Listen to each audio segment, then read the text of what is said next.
অবশেষে মুখ খুললেন সুস্মিতা সাহার বোন বৈশাখী সাহা। আপনারা ঠিকই শুনেছেন, বহুল আলোচিত সুস্মিতার বোন বৈশাখী তার ফেসবুক একটা পোস্ট করেছিলেন।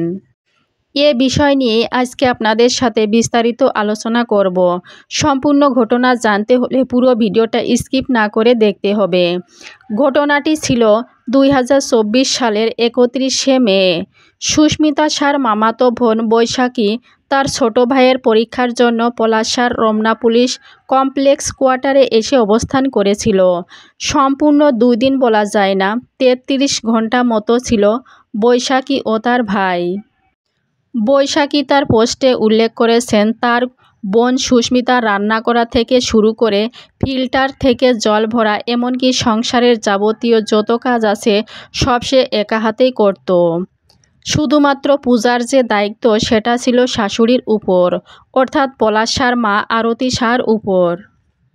বৈশাখী আরও জানায়, সে নাকি দেখেছিল পূজার ঘরে বসেও ছেলেকে ডেকে নিয়ে বইয়ের নামে ছেলের কানে মন্ত্রণা দেয়। বৈশাখী সেদিন গিয়েছিল, সুস্মিতা নাকি সেদিন বৈশাখীকে জড়িয়ে ধরে বলেছিল। সুস্মিতা বৈশাখীকে বলেছিল, তোরা কি আসবি, আমার শাশুড়িমা তো উনার বাকি 2 ছেলের আশাই পছন্দ করেন না। বন্ধুরা, আপনারা এখানে কি মনে হয়, পলাশের মা মানে আরতি সাহা কি তাদের নিজেদের ছেলেদের আশাও পছন্দ করতেন না? কিন্তু এর পেছনে কি কারণ থাকতে পারে? সুস্মিতা নাকি তার সমস্যার কথা নাকি কাউকেই জানতে দিতেন না। পলাশ সাহা ও সুস্মিতা সাহা যেখানে থাকতেন সেখানে তাদের সাথে পলাশের মা আরতি সাহাও একই সাথে তাদের সাথে থাকতেন, মানে ছোট ছেলে পলাশার সাথে থাকতেন। আর সুস্মিতা নাকি ফ্রিজ থেকে কোনো খাবার কাউকে দেওয়া বা ফ্রিজ থেকে নিয়ে নিজে নিজে রান্না করার কোনো অধিকারই ছিল না সুস্মিতার। মানে দৈনন্দিন যে রান্না বান্না হবে তা নাকি তার শাশুড়ি যতটুকু দিত তা দিয়ে সুস্মিতাকে রান্না করতে হতো। বৈশাখীর ভাইয়ের পরীক্ষার দিন বৈশাখী সুস্মিতাকে নিয়ে বাইরে নিয়ে গিয়েছিল, ওই এক প্রকার জোর করেই নিয়ে গিয়েছিল। আর সেদিন পলাশ সাহা বাইরে থেকে বিরিয়ানিও অর্ডার করেছিল তাদের জন্য। সবাই খাবার পর আরতি সাহা নাকি পলাশ সাহার উপর খুব বকাবকি করেছিল। তারা সেদিন 2 ঘন্টার মতো বাইরে ছিল, আর সেই 2 ঘন্টায় নাকি পলাশ সাহার মা 10 মিনিট অন্তর অন্তর কল করছিল তাদের কাছে।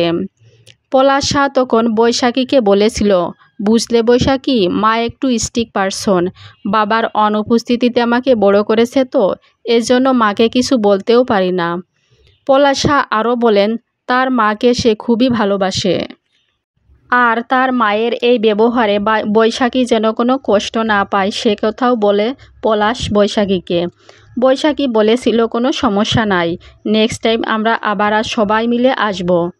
ফর্মালিটি রাখার খাতিরেই বৈশাখী সেদিন হেসে হেসেই তাদের আত্মীয়তা খুশি হওয়ার কথা বললেও সে মনে মনে ঠিক করে নিয়েছিল ভবিষ্যতে সে অথবা তার পরিবারের কেউ এখানে আর আসবে না।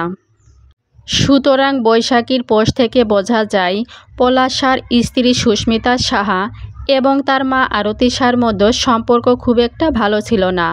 আর এটাই হয়তো পলাশ সাহার ভেতর থেকে কুড়ে কুড়ে খাচ্ছিল সব সময়, যার কারণেই সে অকালে চলে গেল অজানার দেশে। সবাই ভালো থাকবেন, সুস্থ থাকবেন। চ্যানেলটার ভালো লেগে থাকলে চ্যানেলটা সাবস্ক্রাইব করে আমার পাশেই থাকবেন। আর এই বৈশাখী সাহার কথাগুলো কি আপনাদের যুক্তিসঙ্গত মনে হলো? তাহলে কমেন্ট করে অবশ্যই জানাতে ভুলবেন না।